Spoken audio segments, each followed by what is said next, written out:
everybody, this is Jason, and I wanted to come on here first and explain real fast that the interview that I did via Skype, and as much as I thought I knew what I was doing, obviously I did not, and the entire interview there is a blurry background behind me. So I do apologize for that, and there's a couple times we have some service issues.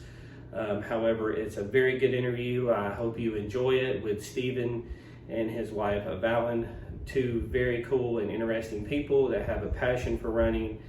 And anyway, enjoy it, and that's it.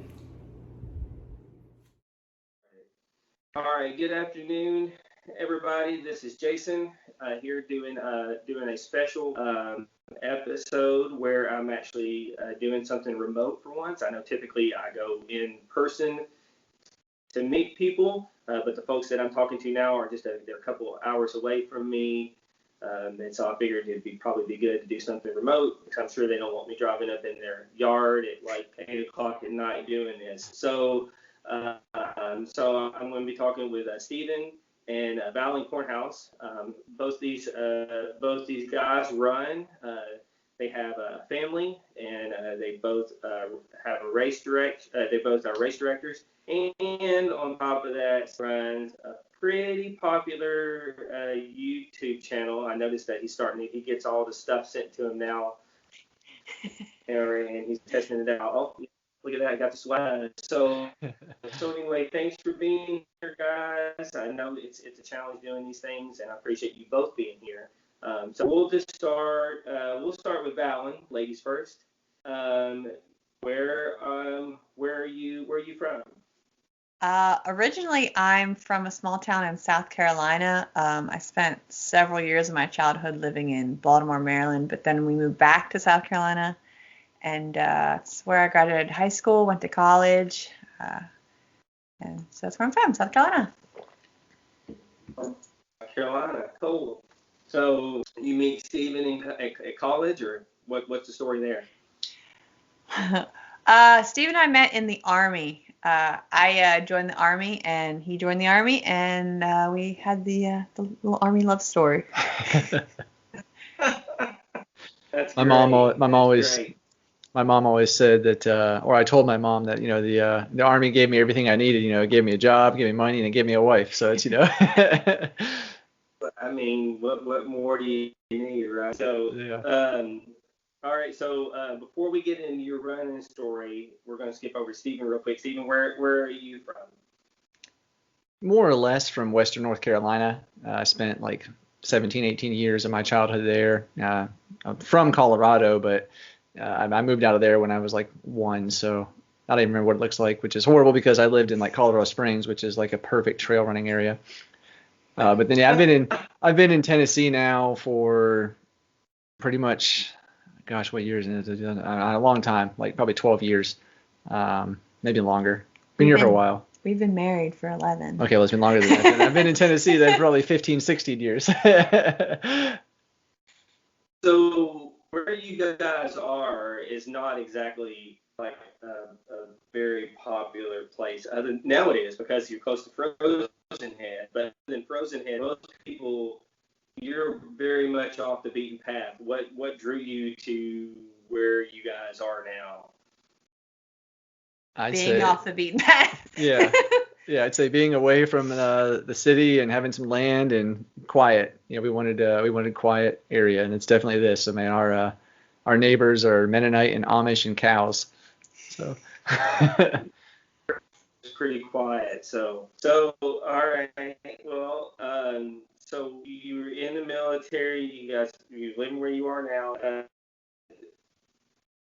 Which one of you guys ran first? Depends on what that means. Well, I would say probably you, because you ran in like middle school, right? I ran in high school. High school. I was on the high school track team. But then Army a little bit. Yeah. And I kind of ran like I guess I kind of started running in like 2006 probably, and then got in the Army and was forced to run there, and then I got into trail and ultra running before Valan. Oh, so I met Stinger I think years ago.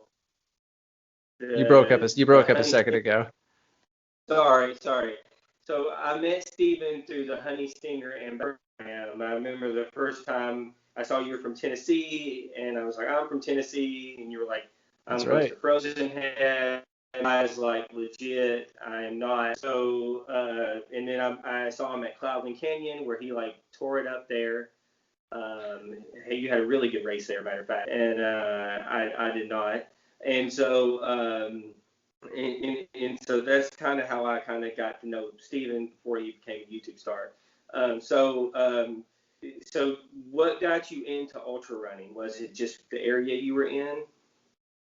Well, I'd say first let me go back. 'Cause I remember sitting on the bus next to you in on the ride to the Cloudland Canyon start and chatting it up with you there for a minute. That was it was good to meet you there. But I guess kind of what got me into ultra running was really Billy Yang's films. I watched a couple of his YouTube videos and heard about this race called Western States, and I just kind of got hooked on that looking awesome and decided to get into trail running. I never even really trail ran at all until I think it was late 2017, maybe early 2018 when I went on my first trail run. And then I did my first ultra in June of 2018. And that was a big one, right?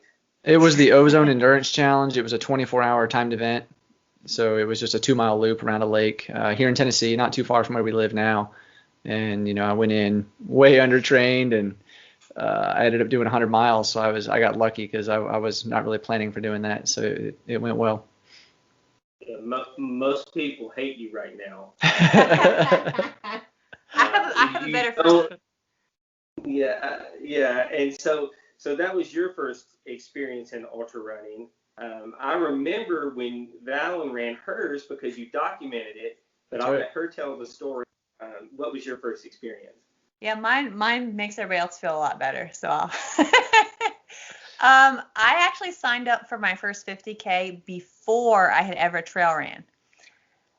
So I was at what race were we at? It was the bell ringer. No, the race you were at. We were at the Georgia Death Race. Yeah, so the Georgia Death Race, I was around all the trail running people, and I was like, these people are so cool. I could totally do a trail race, an ultra. And of course, trail running people, they're great enablers, and they're like, yeah, you could totally do a 50K. So I signed up that day, and then went on my first trail run a couple days later, and I think the race was like 8 months after that. I had trained okay for the race, but then I think about 10 miles into the race, I fell pretty hard twice and banged up my knee real bad. And so from there on out, it was just a painful to watch, painful to do, slog 9.5 hours to the finish line. I don't think it was 9. I think it was like 8. It was under 9. It was under 9 hours. It was under 9. I'll say under 9. It sounds better. Actually, I think because I trolled your ultra sign up, I think it was like 8 hours and 25 minutes. Yeah, exactly. Okay, there you go. So much better. That's much better. Yeah. So your experience, Valan, was much like mine, and I've recanted it multiple times here. Mine was the Yamacraft 50K, and it snowed, it rained, I had to jump across rafts, I jacked up my knee, and I got passed by 2 guys that were probably 20 years older than me. The last mile of the race, and it was pretty terrible. So we're not like Steven the pro here, who is trained and runs 100 miles. Well, let me tell you, the recovery was miserable because I was so undertrained. I mean, I got it done. I did 100 miles, but I couldn't stand up on my own for 3 days without her balancing me because I was going to fall over, and I literally could not run for, it was at least 3 weeks. So I paid the price in recovery. Yeah, well, I mean, I would imagine so. I mean, that's no easy. Trust me, I've tried a couple times, I haven't quite made it. I made it 3/4 of the way twice. So it's definitely challenging. So you got into you that was the Ozone was it was just like a 2-mile loop. When did you decide that you wanted to really start getting into some of the harder stuff like Frozen Head you were close to it, did you like watch the Barclays and then go out there, or were you out there and then saw the Barclay? I guess I kind of wanted to get into the hard stuff. Would be probably the Georgia Death Race was my first harder race, because after Ozone I did the Cloudland Canyon with you there in 2019, and then I did the Georgia Death Race that year, and then I did a couple other ultras that year too. I can't remember exactly which ones it was, but I've done a few 50K. Oh, I did the Rough Trail 50K. Yeah, I had to look at my medals back there. I know. Hold on, let me check. Yeah.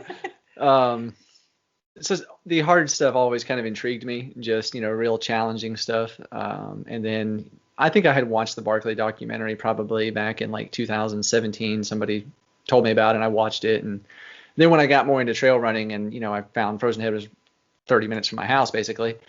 I remember going out there the first time with my good buddy Kevin, and we're out there.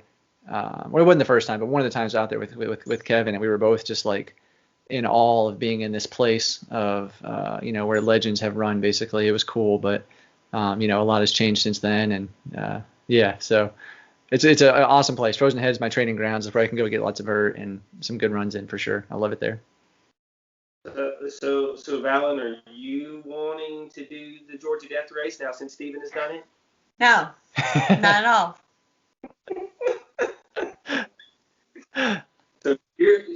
So you're more content with just the normal average, and I say that in a very loose term because it's still a long ways, but the more average 50K, 50-miler type of race. Is that accurate?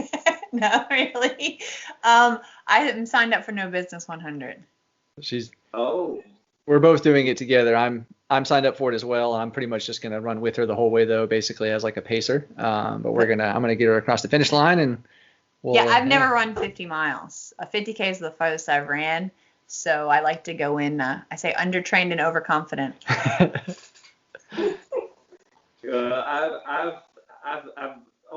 The only thing I know about No Business is I know that course runs kind of similar. I think the Yamacraw course is on it. Yeah. And I ran an old Yamacraw course. I don't know if there's a new one now or what, but I ran the old one that I can't remember. It was like the year.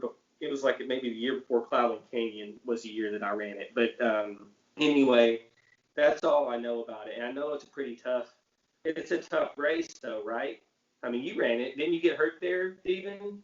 Yeah, I got hurt at mile 18. I rolled my ankle severely and likely tore a tendon. Still never had that confirmed, but I finished the race, and it was, I think, 14,000 feet of elevation gain. So it's not crazy, but it's not flat either. I mean, it's about average for a 100-miler. But it's a beautiful course, and it is challenging. I mean, it's 100 miles. I mean, 100 miles is. I talked to Jason Lloyd and Eric Waterman about it a couple of weeks ago, and 100 miles is still 100 miles wherever you put it. I mean, whether it's on a flat course, whether it's on a mountain course, whether it's along a track, whatever it is, it's still very, very challenging. So, well, that's really cool. So, is that what you've got signed up for this year, Valan? Is that the only thing you've got going on right now? I say the only thing. That's a big one. You got anything in between? We're doing a Ragnar trail race. It's kind of a small thing for us, but it's one of our just fun things we do. You did the Snowbird Challenge 50K this year. I did that already, but I don't have anything else on the calendar. I don't think so either. Yeah. No. What about you, Steven? I know you just did that 70-mile, was it Laurel Highland or something like that? Yeah, the Laurel Highlands Ultra 70-mile race on the Laurel Highlands Hiking Trail in Pennsylvania. Just did that 2 weeks ago. And other than I've got the Ragnar with her, our team, we're doing that in August in West Virginia. Other than that, it's just the No Business. And that's really, I don't really plan to do probably any other races. Something may pop in, but I'm sure I'll do some other adventure run type things in there. So what's your plan to get in the Western States? Well, I've got the qualifier already from Laurel Highlands. That was a qualifier. But I'm also doing No Business. That's a qualifier. So, I mean, I've already got my ticket, though, for this year, so it doesn't really matter. But Yeah, I mean, just keep doing some qualifiers and keep putting in for the lottery, and hopefully my ticket will get called at some point. I'm getting in with one ticket. That's the right attitude. We have a friend.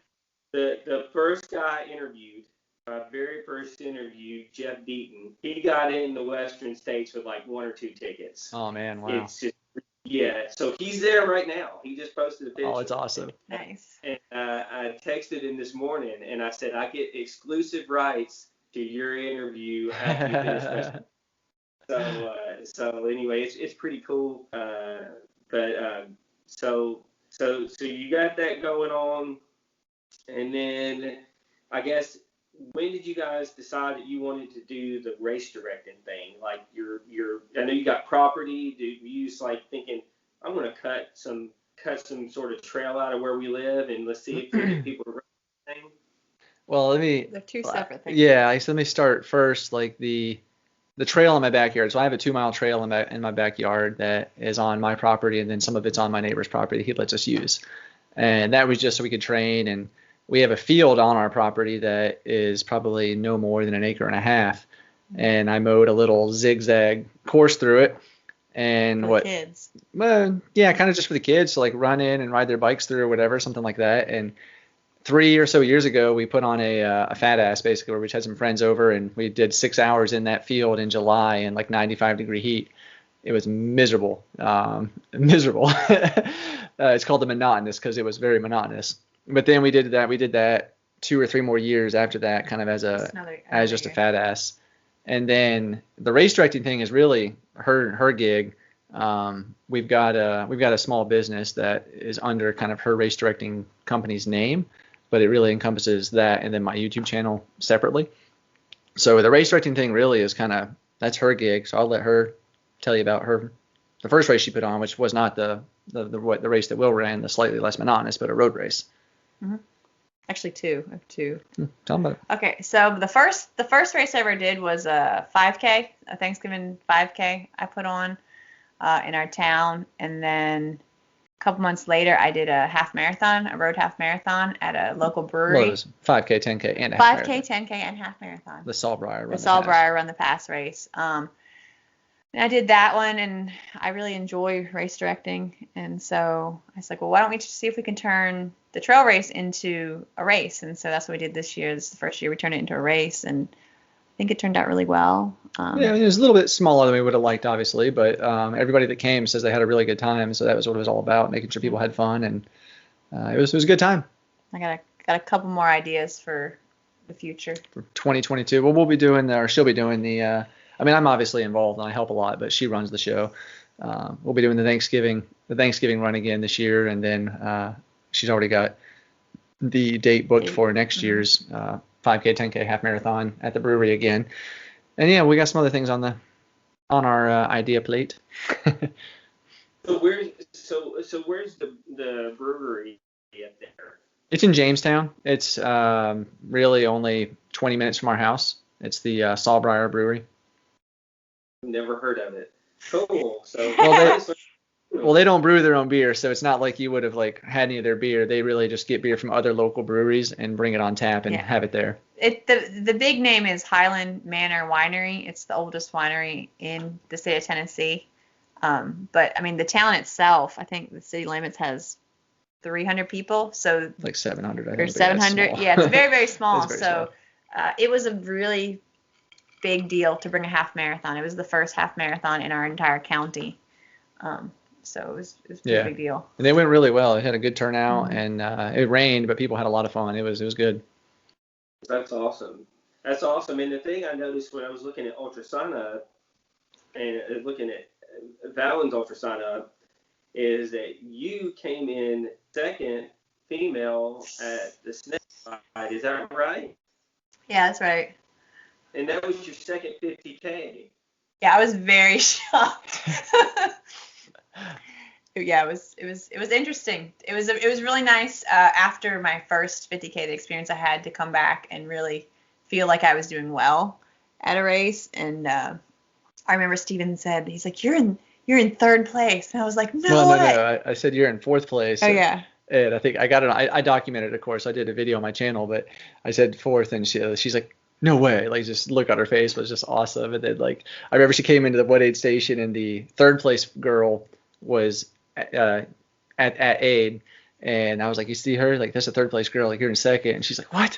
Like, no way. And so I rushed to get her out of the aid. It was cool. Yeah, I'm not like a fast trail runner. I'm just not. So, and I just don't ever expect to get on any podiums whatsoever. So that was really awesome to have that happen. Yeah. We'll see if it ever happens again. Well, you know, when I interviewed Liberty a few weeks ago, and she put it best. She said, you don't have to be fast, you just have to be consistent. And if you can be consistent and keep the same pace and the same speed, then you always got a pretty decent chance of finishing pretty well. And I thought that was pretty good, because it's really all you have to do. And I mean, you look, second place at Snakebite, there's usually, Jason Green, usually there's some people that come out and run his races that are pretty quick folks. So, you know, I definitely, that's something to be proud of. So I thought that was really cool. Plus, I ran out there, and that course is talking about monotonous, and climbs are out there.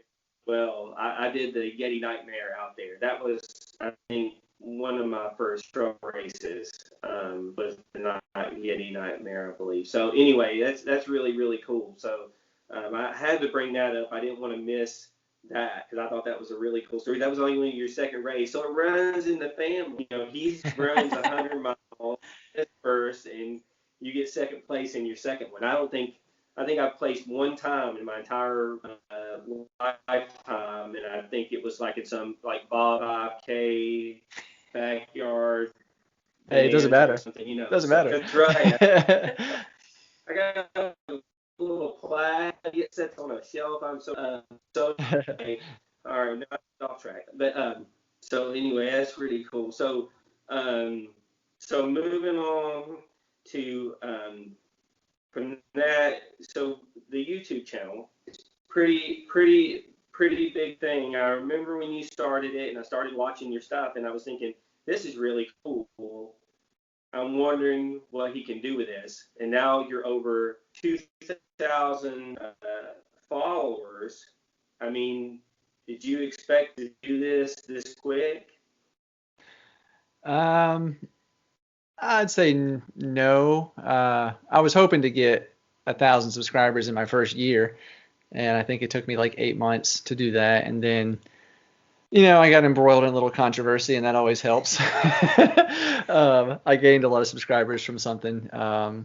So, you know, that took me up there a good bit. But then it's just the momentum's continued to grow, and the channel's doing really well. And since I went back I used to publish every single day, like a daily video, which was good because it helped grow the channel, but it was stressful.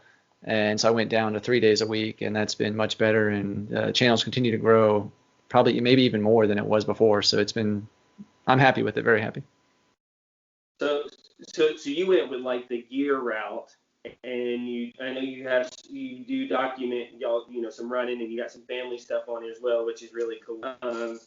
So I guess you're kind of a gearhead type of person. Like you really like you kind of get into the gear type of stuff. A little bit, yeah. I like all the gear. So were you like a DC Rainmaker fan or a Chase the Summits type of fan, or? Oh, definitely Dave, Chase the Summit. Dave, I watch his channel, and I've been watching him since he was like, you know, around 10,000 subscribers, and he's really blown up this last year. I mean, like massively.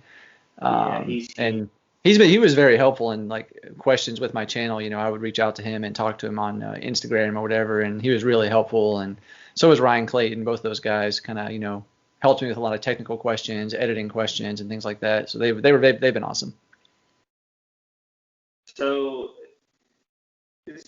when you got into this and you started doing all this and you started seeing like the growth from all of it, I don't even know how it works. Do you reach out to companies, or do companies reach out to you to go through some of this stuff, or how does that normally work?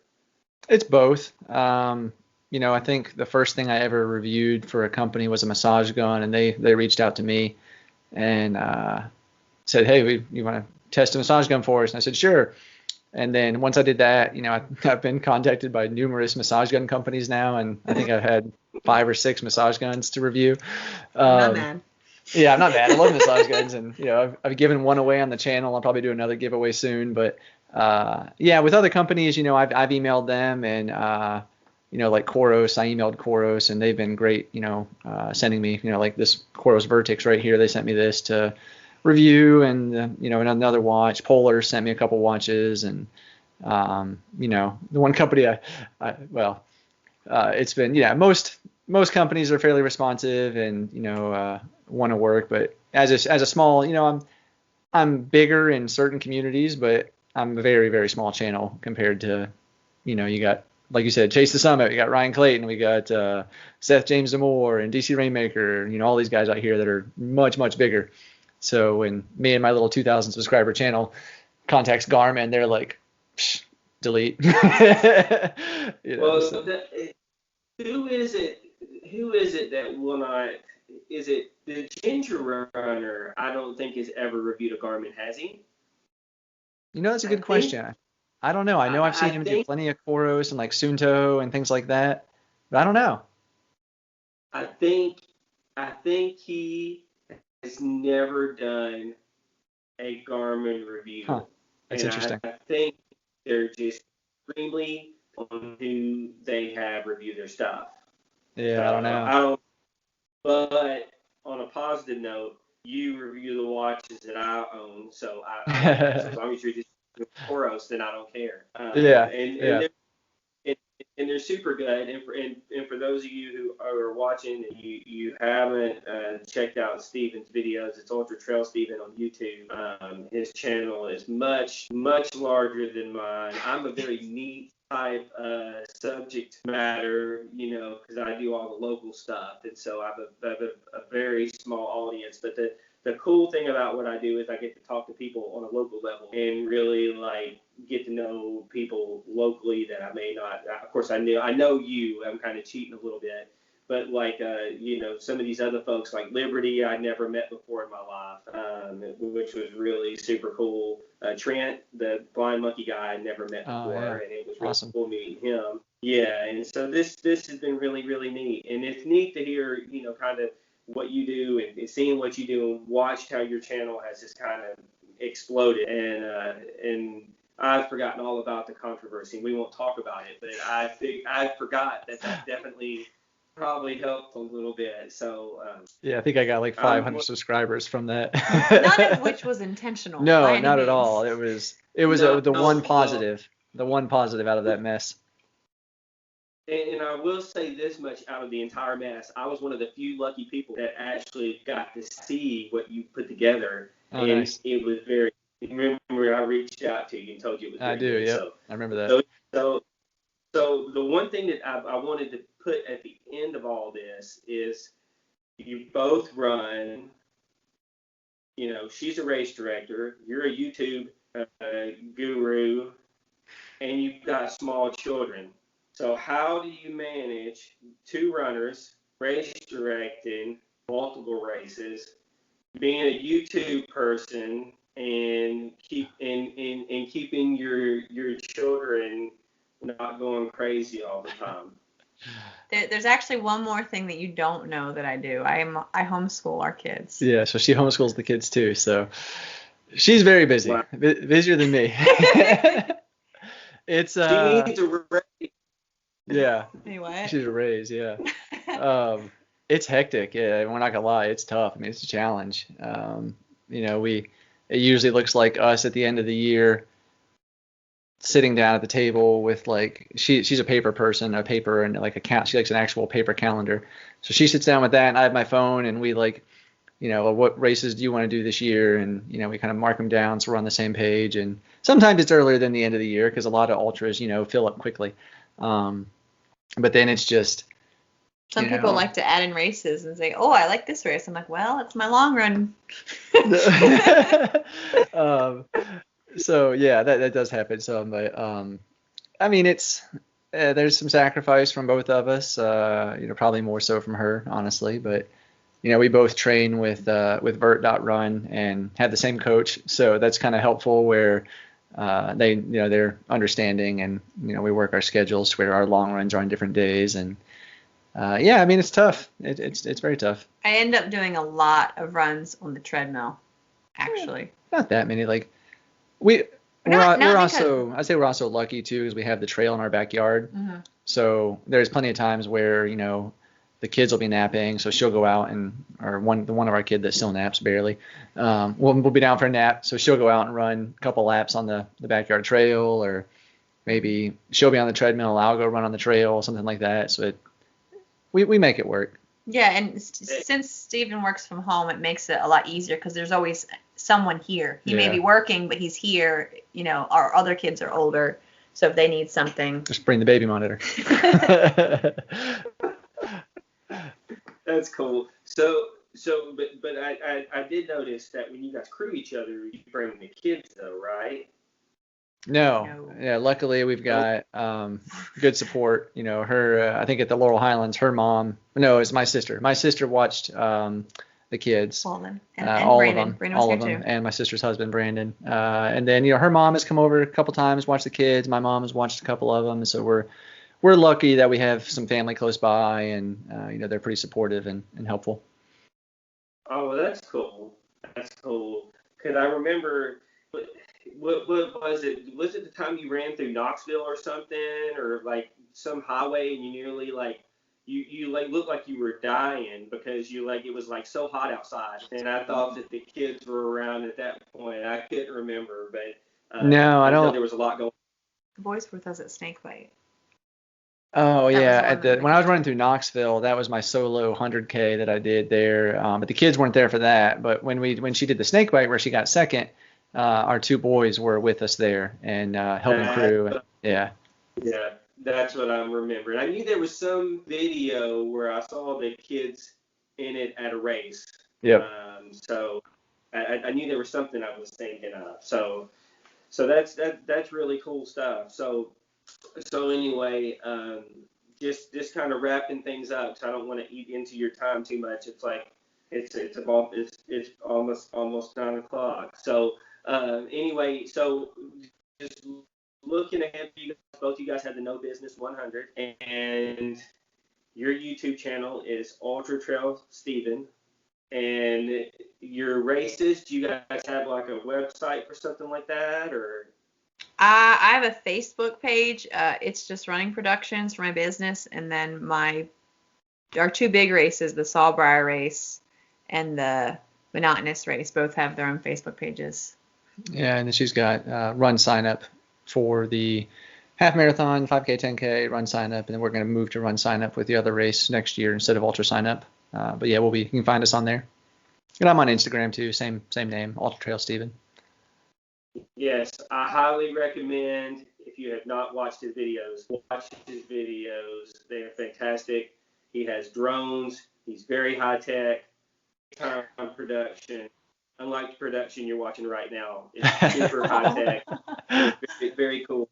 So anyway, guys, I really, really appreciate your time. I won't chew up any more of it.